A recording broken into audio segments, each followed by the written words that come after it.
He was transfigured before their eyes, and his clothes became dazzling white. Mark 9:2-3. அவர்கள் முன் அவர் தோற்றம் மாறினார். அவருடைய ஆடைகள் வெள்ளை வெளியேறென ஒளி வீசின.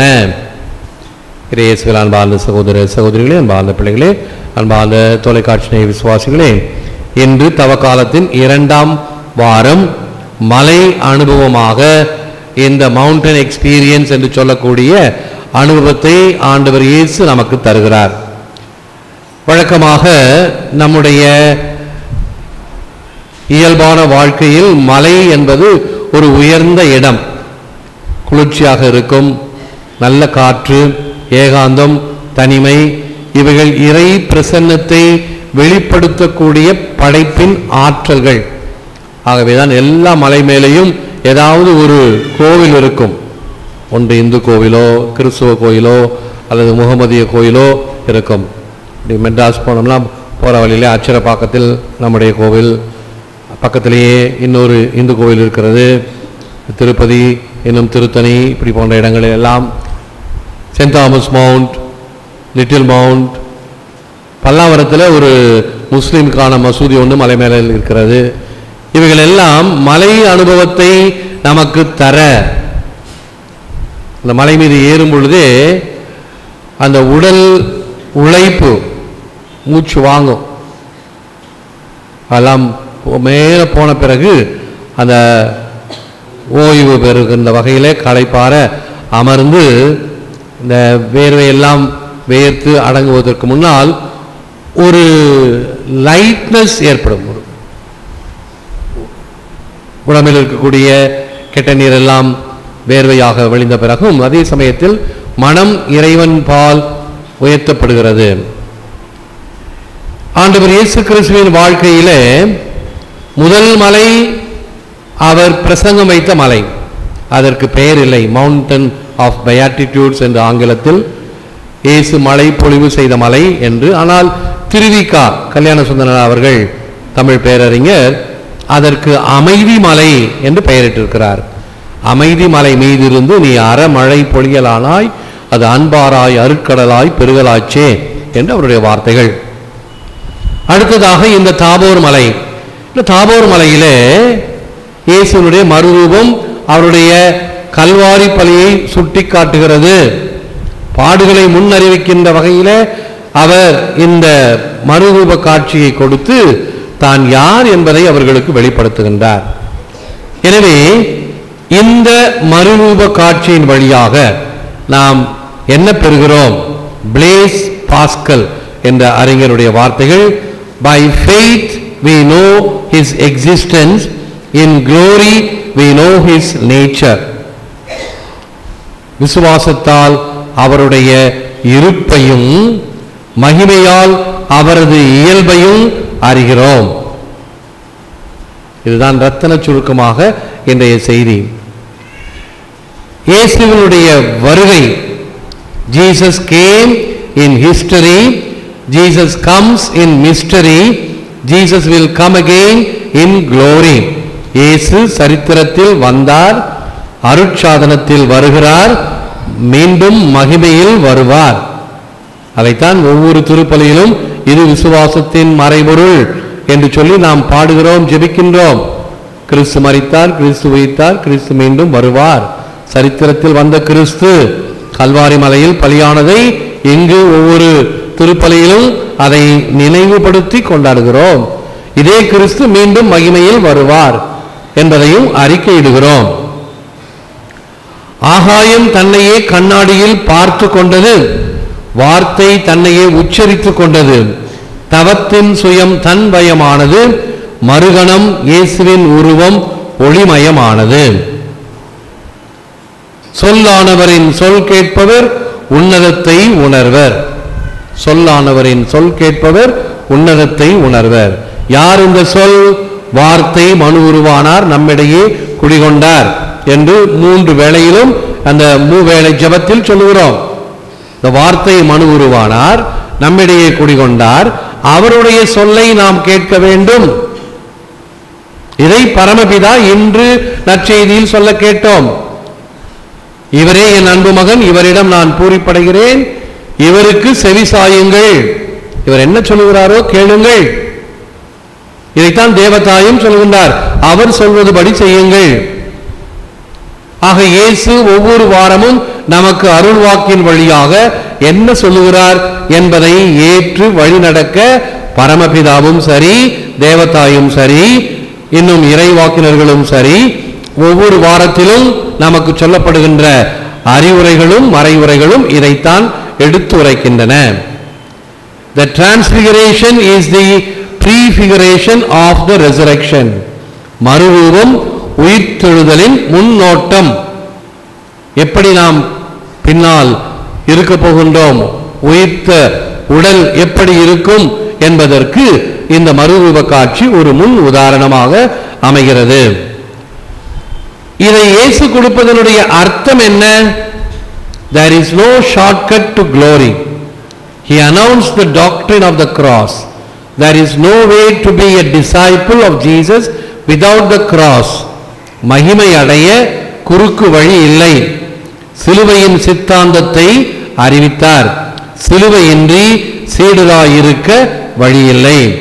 சிலுவை வழியே வாழ்வு பெற வேண்டும் என்பதை இந்த மறுரூப காட்சியின் வழியாக நமக்கு இறைவன் அழைப்பை கொடுக்கின்றார். Whatever crosses of daily living, the way to carry it is in union with Christ. இயேசுவோடு இணைந்து சிலுவை சுமத்தலே தினசரி வாழ்வை அர்ப்பணிப்பதாகும். இயேசுவோடு சேர்ந்து நாமும், இயேசுவின் பின்னால் நானும் செல்வேன், திரும்பி பார்க்க மாட்டேன் என்கின்ற வகையில் நாம் நம்முடைய வாழ்க்கை சிலுவையை சுமந்து முணுமுணுத்து கொண்டு அல்ல, ஏனோ தானோ என்று அல்ல, என் விதியை என்று வெறுத்து அல்ல, விரக்தியில் அல்ல, மகிழ்ச்சியோடு அவருடைய சிலுவை பாதையில நாமும் பங்கேற்ற வேண்டும். Let go and let God. இவைகளிலே இறைவன் நம்மை வழி நடத்துகின்றார் என்ற கருத்தில் நம்முடைய வாழ்வு அமைய வேண்டும். வேதனையின்றி வெற்றி இல்லை. ஒவ்வொரு கட்டத்திலும் நம்முடைய உழைப்பு, கடினம், இவைகளின் வழியாகத்தான் நாம் வெற்றியையோ மகிமையோ பெற முடியும். The gospel is to comfort the afflicted and afflict the comfortable. நற்செய்தியானது யாரெல்லாம் வேதனையிலும் சோதனையிலும் துன்பப்பட்டு கொண்டிருக்கிறார்களோ அவர்களுக்கு ஆதரவை தருகிறது, ஆறுதலை தருகிறது. மிதமிஞ்சிய நிலையில் இருக்கிறவர்களுக்கு அது ஒரு கலக்கத்தை கொடுக்கிறது. இதுதான் சிலுவை தருகின்ற பாடம். விதை தன்னை மாற்றிக்கொண்டு மற்றதில் மாற்றத்தை உருவாக்குவது போல மனிதனும் தன்னை மாற்றிக்கொண்டு மற்றவர்களில் மாற்றம் காண வேண்டும். முதலில் நான் மனமாற வேண்டும், பிறகுதான் மற்றவர்களுக்கு நான் வழிகாட்டுவதோ சுட்டு விரலை நீட்டுவதோ. ஒரு அரசன் என்ன செய்தான், நடக்கும் பொழுது காலில் அவனுக்கு முள் குத்திவிட்டது. உடனே அமைச்சரெல்லாம் கூப்பிட்டு, நான் நடக்கிற பாதையிலெல்லாம் இந்த மாட்டுத்தோலை பாதையா போடணும், காலில் முள் குத்தக்கூடாது அப்படின்னு ஒரு சட்டத்தை போட்டானாம். உடனே அமைச்சர்கள் சொன்னாங்க, என்ன ராஜா, உன் காலில் முள்ளு குத்தாமல் இருக்கிறதுக்கு ஒரு ஜோடி தோல் போதுமே, இவ்வளோ தோல் ரோடு மாதிரி போடுறதை விட உன் காலுக்கு செருப்பு போல, செருப்பெல்லாம் அப்பொழுது ஆரம்பிக்கப்படவில்லை, கண்டுபிடிக்கப்படவில்லை, காலுக்கு ஒரு தோலை போட்டு காலில் கட்டிக்கிட்டீங்கன்னா முள்ளு குத்தாதே. இப்படித்தான் நமக்கு முதலில் ஒரு மாற்றத்தை ஏற்படுத்தி கொண்டு பிறகு உலகத்தை திருத்தலாம். ஆகவே உலகம் எப்படி இருக்க வேண்டும், இப்படி இருக்க வேண்டும் என்பதை சொல்வதை விடுத்து முதலில் நம்மிலே இந்த மாற்றத்தை காண வேண்டும். உற்றாரை யான் வேண்டேன், ஊர் யான் வேண்டேன், பேர் யான் வேண்டேன், கற்றாரை யான் வேண்டேன், கற்பனவும் இனியமையும் உன் குறை கலர்க்கே கற்றாவின் மனம் போல கசிந்துருக வேண்டுவேன். மற்றவைகள் எல்லாம் எனக்கு வேண்டாம், உன்னுடைய திருப்பாத கமலங்களை பற்றி கொண்டு அந்த உரைக்கு நீ சொல்லுகின்ற அந்த வார்த்தைகளை கேட்க வேண்டும் என்று நாம் சிந்தித்தோம் அல்லவா சற்று முன். உன் குறை கலர்க்கே பாதத்திலே கற்றாவின் மனம் போல கசிந்துருக வேண்டுவேன். மனம் கசிந்து நான் இப்படி வேண்டுவேன். என்ன வேண்டுவேன்? யானே பொய், என் நெஞ்சம் பொய், என் அன்பும் பொய், வினையேன் அழுதால் உன்னை பெறலாமே. நான் வாழ்வதெல்லாம் பொய்யான முகமூடி தோற்றங்களோடு வாழ்ந்து கொண்டிருக்கிறோம். இவைகளை எல்லாம் களைந்து விட்டு ஆண்டவருடைய பாதத்தில் மனஸ்தாபப்பட்டு மனம் வருந்தி கசிந்துருக வேண்டினால் இறைவனுடைய அருளை பெற முடியும். நிழல்களை பிடிப்பதிலேயே இறைவா எங்கள் வாழ்வின் நீண்ட பெரும் பகுதி விழலுக்கு இறைத்த நீராகிவிட்டதே. நிழல்களை பிடிப்பதில் எது உண்மையோ அதை விட்டுவிட்டு நிழல்களை பிடிப்பது அல்லது மாயையை பின்பற்றுவது. நல்ல உதாரணம் நேற்று மாலை திருப்பலியிலே கூறினேன். ஒரு நாய் ஒன்று ஒரு காஞ்சு போன எறும்பை போட்டு கடின்னு கடிச்சுக்கிட்டு இருந்தது. அதனால அதனுடைய உள்ளன்னம் மேலன்னம் எல்லாம் குத்தி கிழிஞ்சு ரத்தம் வந்து அந்த எலும்பிலிருந்து தான் அந்த ரத்தம் வருது, தன்னுடைய ரத்தத்தையே சுவைத்து கொண்டிருந்தது. இன்னொரு நாய் வந்து சொல்லுது, அந்த எலும்புல ஒண்ணுமே இல்லை, அதை போய் கடிச்சுக்கிட்டு இருக்கிறியே, உனக்கு தெரியுமா? எனக்கு தெரியுது அந்த ருசி, அது எலும்புல அல்ல உன்னுடைய ரத்தம். ஆனால் அது புரிந்து கொள்ளவில்லை. நான் சுவைக்கிறேன், நீ வேலையை பார்த்துக்கிட்டு போ. அப்படிதான் பலர் இருக்கின்றோம். நம்மையே குத்தி கிளறி கொண்டு நம்முடைய வாழ்வை சிதைத்து கொண்டு நிழல்களை பிடித்து கொண்டு இருக்கிறோம். வாழ்வின் உண்மை பொருள் எம் கைக்கு அகப்படாமல் வழுக்கிக் கொண்டே போய்விட்டதே. உண்மையை கண்டுகொள்ளாமல் உண்மையை உணராமல் இருக்கின்ற நிலையில் இருக்கிறோம். வாரும் ஐயா, என்னென்ன வசதிகளோடு வாழ்கின்றோம் என்பதை விட என்னென்ன உயர்ந்த பண்புகளுடன் திகழ்கிறோம் என்பதே உன் அளவுகோல் என்பதை உணர்த்திடும். நல்ல பழமொழி, தமிழ் பழமொழியெல்லாம் சின்னதா இருக்கும், நச்சுன்னு இருக்கும். எட்டி பழுத்தால் என்ன, ஈயாதார் வாழ்ந்தால் என்ன அப்படின்னு ஒரு பழமொழி. எட்டிக்காய் பார்க்கறதுக்கு பல பல பலன் இருக்கும், அழகா இருக்கும். ஆனா வாயில வச்சா கசப்பு. அதில் ஒரு சில எட்டிக்காய்கள் விஷம், அது பழுத்து பிரயோஜனம் இல்லை. ஈயாதார் வாழ்ந்தால் என்ன, பணம் நிறைய இருந்து என்ன பிரயோஜனம்? பிறருக்கும் பயன்படக்கூடிய வகையிலே இருக்க வேண்டும். என்னென்ன உயர்ந்த பண்புகளுடன் திகழ்கிறோம் என்பதே அளவுகோல். பலவற்றை குவிப்பதே உண்மையான செல்வம் அல்ல, பலவற்றை விரும்பாமல் இருப்பதே உண்மையான செல்வம். பொருள்களை பற்றி கொள்வதால் பணக்காரர்கள் ஆவதில்லை, பகிர்ந்து கொள்வதால் தான் நாங்கள் பணக்காரர் ஆகிறோம். இந்த பகிர்வு நமக்கு வேண்டும். ஒரு நீண்ட கதை, சாதாரண ஒரு வார பத்திரிகையில படித்த கதை. 2 வார்த்தையில அந்த கதை சொல்லுகின்ற ஆழம் மிக பெரிது. என்ன அந்த 2 வார்த்தை? படி அப்படின்னு தான் அந்த வார்த்தை. ஒரு ஊருக்கு ஒரு பெரிய ஞானி வந்தார்.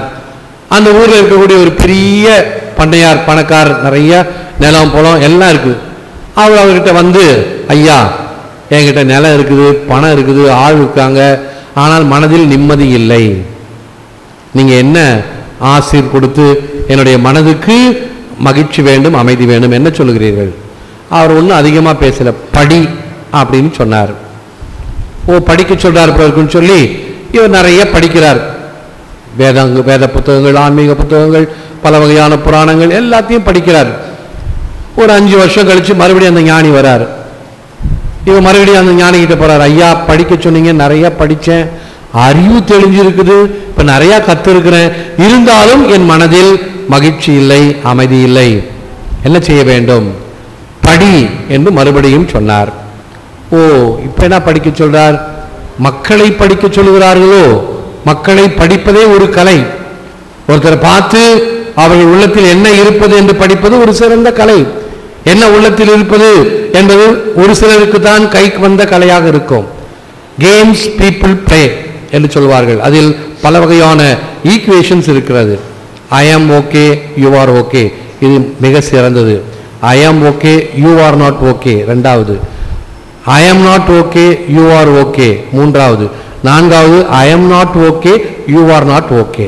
4 வகையான படிப்படியாக மக்கள் இந்த 4 வகையிலே ஏதாவது ஒரு வகையில நாம் இருப்போம். ஒன்று நானும் சரியில்லை, மற்றவனும் சரியில்லை, இப்படி இருந்தால் நிறைய பேர் இருப்போம். அல்லது நான் சரி, மற்றவன் சரியில்லை அப்படின்னு இருக்கக்கூடியது. அப்படி மனிதர்களை படிக்க சொல்லுகிறாரோ என்று சொல்லி போய் மனிதர்களை படிப்பது போல ஆனார். இன்னொரு 5 வருஷம் போச்சு, மறுபடியும் வந்தார். இப்போ மனிதர்கள் எல்லாம் படிச்சிருக்கிறேன், மனிதர்கள் காசுக்காக தான் என்கிட்ட வராங்க, ஆதாயத்துக்காக தான் வராங்க, அனுகூலத்துக்கு தான் வராங்க, இன்னும் சொல்ல போனால் கமிஷனுக்காக தான் அலைகிறாங்க, அப்படி எல்லாம் மனிதர்களை படித்து கொண்டேன். 3வது முறையும் படி என்று சொன்னார். இப்பொழுது என்ன படி சொல்றார் தெரியலையே, ஒருவேளை இப்படி இருக்கலாம் என்று சொல்லி படி அளக்க தொடங்கினார். பிறருக்கு தன்னுடைய செல்வத்திலிருந்து உதவி செய்ய ஆரம்பித்தார். நெல் எல்லாம் உணவுப் பொருட்கள் ஏழைகளுக்கெல்லாம் பகிர்ந்து கொடுக்க ஆரம்பித்தார். இன்னொரு 5 வருஷம் கழிச்சு திருப்பி போனார். ஐயா, இப்பொழுது என் உள்ளம் நிறைந்திருக்கிறது, மகிழ்ச்சியாக இருக்கிறது. இதை நான் கண்டுணராமல் இத்தனை காலம் இருந்தேன், என்னுடைய செல்வத்தை பகிர்ந்து கொண்டேன், இப்பொழுது மகிழ்ச்சி அடைகிறேன் என்று சொன்னார். இப்ப சீடர்கள் எல்லாம் காதை தீட்டிட்டு இருந்தாங்க. அடுத்தது என்ன சொல்ல போறார் அப்படின்னு கேட்டாங்க. நீ போய் இதே போல வாழ் அப்படின்னு சொல்லி அனுப்பிட்டார். உடனே சீடர்கள் நம்ம இயேசுகிட்ட போய் கேட்டது போல, ஐயா குருவே, இன்னொரு படியும் இருக்கிறதோ அப்படின்னு கேட்டாங்க. அப்ப குரு சொன்னார், இன்னொரு படியும் இருக்கிறது.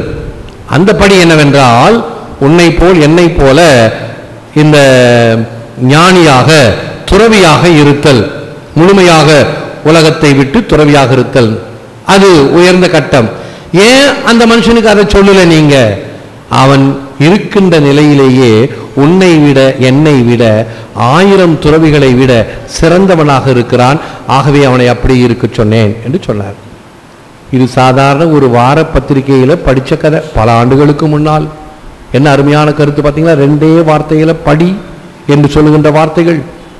ஆகவே இப்பொழுது பாருங்கள், பொருட்களை பற்றி கொள்வதால் பணக்காரர்கள் ஆவதில்லை, பகிர்ந்து கொள்வதால் தான் நாங்கள் பணக்காரர் ஆகிறோம்.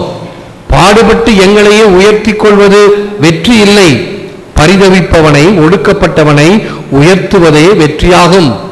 இந்த வெற்றியை எப்படி நாம் கைக்கொள்வது? ஆதிக்கம் செலுத்துபவனுக்கு கவலையில் இருந்து விடுதலை இல்லை. ஆதிக்கம் செலுத்திட்டு இருந்தா அவன் எப்பொழுதும் யார் நம்ம கவுப்பா, யார் நம்ம எதிரிகள் என்ன பண்ணுவாங்க அப்படின்னே ஒரு அங்கலாய்ப்பு இருக்கும். ஏரோது மன்னன் நிம்மதியாக வாழ்ந்ததாக சரித்திரமே இல்லை. தனக்கு எதிராக இருக்கக்கூடிய மனைவியும் சரி பிள்ளைகளையும் சரி அவன் கொன்று குவித்தான். ஆகவே என்ன சொல்வார்கள், ஏரோது வீட்டிலே பிள்ளையாக இருப்பதை விட பன்றியாக இருப்பது மேல் என்பது ஒரு பழமொழி.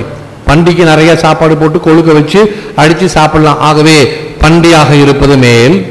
பிள்ளையா இருந்தா தனக்கு எதிராக இருந்தா அவங்கள கொலை செய்து விடுவான். ஆதிக்கம் செலுத்துபவருக்கு கவலையிலிருந்து விடுதலை இல்லை. அன்பு தொண்டு புரிபவனுக்கு கவலைகள் அணுவதில்லை. பிறருக்கு அன்பு செய்து பிறருக்காக வாழுகின்றீர்களா? கவலையே இல்லை, நல்ல தூக்கம் வரும், நிம்மதி இருக்கும், மகிழ்ச்சி இருக்கும், கண்டென்ட்னஸ் இருக்கும். வலிமையும் ஆணவமும் மிகுந்து கலந்திருப்பதை விட எளிமையும் பணிவும் இணைந்திருப்பதே இனியது. ஆள்பலம், படைபலம், பணபலம் இவைகளை வைத்து ஆள்வதை விட எளிமையும் பணிவும் இணைந்திருப்பது மிக மிக இனியது. மதிப்புடன் உழைப்பதும் வாழ்வதும் மேலானவை. உழைக்க வேண்டும், குறுக்கு வழி அல்ல. எது சிறந்தது, எது செம்மையானது என்பதற்கேற்ப வாழ்வதும் உம்மை பிடிப்பதும் ஜெபிப்பதும் மிக மிக மேலானவை. மற்றவர்களை விடுத்து இறைவனை பிடித்திருப்பது. கரைபட்ட வாழ்வை நெடுநாள் வாழ்வதை காட்டிலும் முறையான வாழ்வை, நிறைவான வாழ்வை, பணி வாழ்வை ஒரு நாள் வாழ்ந்தாலே போதும். இந்த கரைபட்ட வாழ்வு, இதைத்தான் அருட்சாதனங்கள் கொண்ட வாழ்வாக நம் வாழ்வு அமைய வேண்டும். திருச்சபையினுடைய வழிகாட்டுதலுக்கு ஏற்ப நம்முடைய வாழ்க்கையிலே இந்த அருட்சாதனங்களை பெற்றவர்களாக இருக்க வேண்டும். பிள்ளைகளை யாராவது இப்ப தாமதமாக குடும்பங்களை பதிவு செய்யும் போது பார்த்தால் 9வது பிள்ளைங்க படிப்பாங்க. இதுவரைக்கும் இன்னும் புதுநன்மை உறுதி பூசல் வாங்கல, ஞானஸ்தானம் வாங்கினாங்களே கேள்விக்குறிதான், அது பார்க்க வேண்டும். ஞானஸ்தானம் வாங்கினதாக ஒரு மாதிரி சொல்லுவாங்க. பிள்ளைகளுடைய ஆன்மீக வளர்ச்சி இல்லை. கரைபட்ட வாழ்வை நெடுநாள் வாழ்வதை காட்டிலும் முறையான வாழ்வை, நிறைவான வாழ்வை, பணி வாழ்வை ஒரு நாள் வாழ்ந்தாலே போதும். இந்த உண்மைகளை இறைவா இன்றே எமக்கு கற்று தந்திடுக. நீதியை போற்றி வாழவும், நிறைந்த அன்புடன் வாழவும், நிலைத்த எளிமையுடன் உம் கையை பிடித்து நடக்கவும் நீதாமே எமக்கு ஞானமும் அருளும் நல்கிடும். Lord, open our hearts to the voice of your word. Free us from original sin and the shadows of our vision. உம் வார்த்தையின் ஒளிக்கு ஆண்டவரே எம் இதயங்களை திறந்து எம் பார்வையை மறைக்கும் ஆதி பாவ இருளிலிருந்து பாதுகாரும். ஏற்று வரமருளும் இறைவா, காக்கும் கரங்களினால். ஆமென், ஆமென்.